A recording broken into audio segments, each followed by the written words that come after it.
Halo, Assalamualaikum warahmatullahi wabarakatuh. Nama saya Diki Permana, semester 7 Universitas Pancasakti, Prodi Manajemen. Kali ini saya akan menyajikan sebuah materi kewirausahaan sebagai tugas dari ujian akhir semester.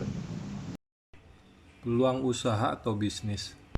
Kesempatan untuk memperoleh keuntungan melalui kegiatan bisnis. Yang pertama, tidak semua peluang usaha atau bisnis tepat dilakukan pada sembarang waktu dan tempat. Artinya, usaha atau bisnis itu masing-masing mempunyai eh, karakteristik yang berbeda. Yang kedua, bagi calon wirausaha yang akan membuka usaha baru, perlu terlebih dahulu melakukan observasi lapangan dan banyak bertanya mengenai seluk-beluk bisnis yang akan digeluti. Mengapa? Agar supaya calon wirausaha mengerti secara detail apa yang akan dilakukan, usaha apa yang akan dijalankannya, sehingga tidak menjadi hal yang sementara atau hanya dalam waktu singkat usahanya sudah tidak berjalan kembali. Menganalisa peluang usaha, yang pertama adalah peluang dan risiko usaha. Yang kedua yang harus kita ketahui adalah faktor-faktor keberhasilan dan kegagalan usaha. Yang ketiga, pemanfaatan peluang secara kreatif dan inovatif. Yang keempat, pengembangan ide kreatif dan inovatif. Untuk menggali dan memanfaatkan peluang bisnis kewirausahaan harus berpikir secara positif dan kreatif, yaitu percaya bahwa usaha atau bisnis dapat dilaksanakan. Yang kedua adalah menerima gagasan baru. Yang ketiga, bertanya kepada diri sendiri.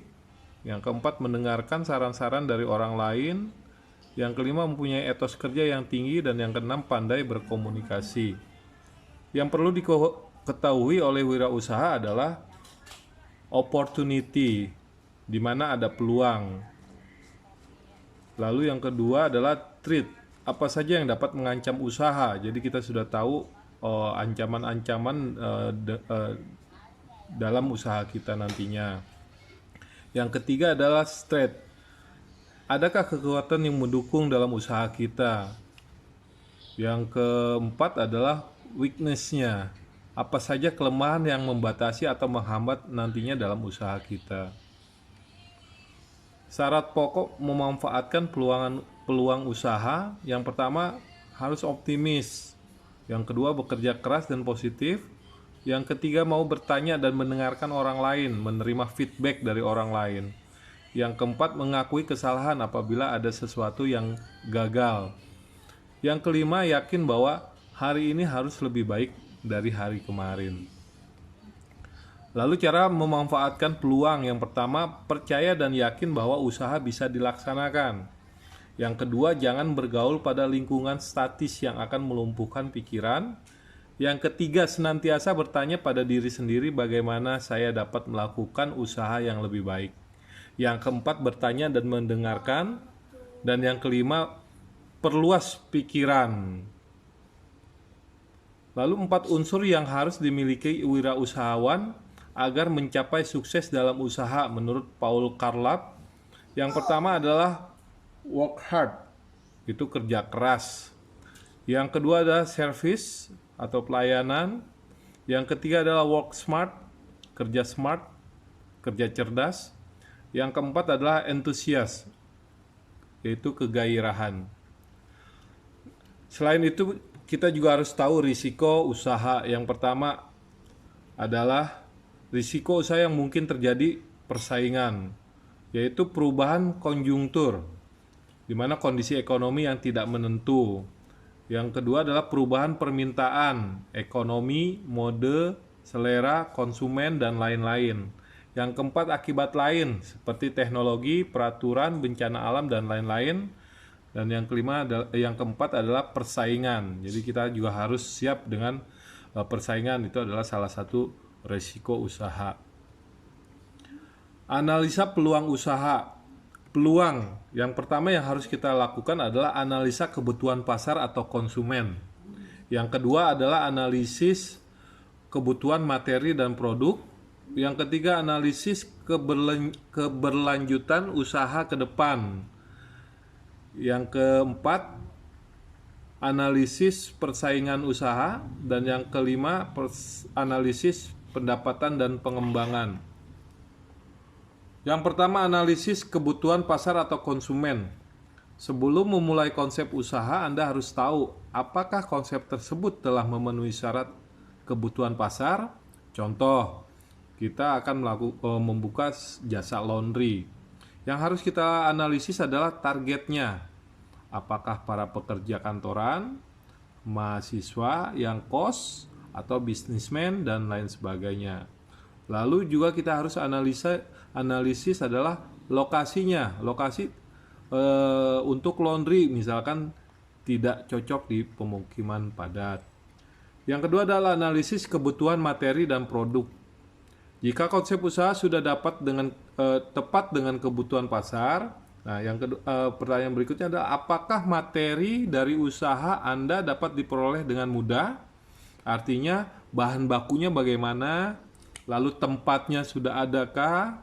Lalu harganya bagaimana? Contoh misalkan perusahaan keripik daun singkong membutuhkan bahan baku yang segar. Nah, bagaimana cara mendapatkannya? Apakah sulit atau mudah ketika kita membuka di satu lokasi itu? Lalu apakah bahan baku akan mudah ditemui di daerah usaha tersebut, dan bagaimana dengan jarak bahan baku tersebut dengan lokasi usaha? Dilihat dari transportasi, karena di situ nantinya berkaitan dengan biaya. Lalu yang ketiga adalah analisis keberlanjutan usaha ke depannya. Untuk ke depan kita harus merancang apakah ke depan usaha saya akan berjalan dengan lancar atau perlu suatu inovasi. Contoh, beternak ikan cupang. Berapa tahun lalu sangat digemari. Apakah saat ini atau ke depannya akan tetap stabil atau kecenderungannya adalah menurun? Lalu apakah usaha tersebut ke depan masih dibutuhkan? Lalu BEP tercapai sampai dengan pengembangan usaha lain. Yang keempat adalah analisis persaingan usaha. Harus melihat usaha lain sejenis di sekitar lokasi usaha agar kita dapat menentukan harga jual. Jadi kita harus tahu dulu di sekitaran kita ada nggak yang sama gitu, sehingga kita bisa menetapkan atau menentukan harga jual. Yang kedua adalah menentukan fasilitas dan pelayanan. Yang ketiga, menentukan alternatif lain untuk ditambahkan dalam usaha. Yang selanjutnya adalah menambahkan inovasi baru dalam usaha Anda. Contoh, usaha warnet di kota Cianjur. Banyak usaha sejenis di sekitar lokasi misalkan.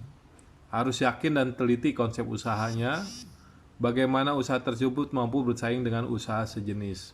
Nah, ini harus melihat sisi persaingan.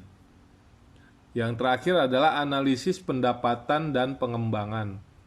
Tujuan usaha pasti mendapatkan laba. Lalu analisis perkiraan pendapatan dengan faktor minimum dan maksimum. Selanjutnya adalah analisis BEP, break even point, yang akan didapat pada pendapatan keberapa. Yang selanjutnya adalah setelah menganalisis pendapatan, analisis pengembangan usaha ke depan. Demikian paparan materi tentang menganalisis peluang usaha, produk kreatif, dan kewirausahaan. Terima kasih. Assalamualaikum warahmatullahi wabarakatuh.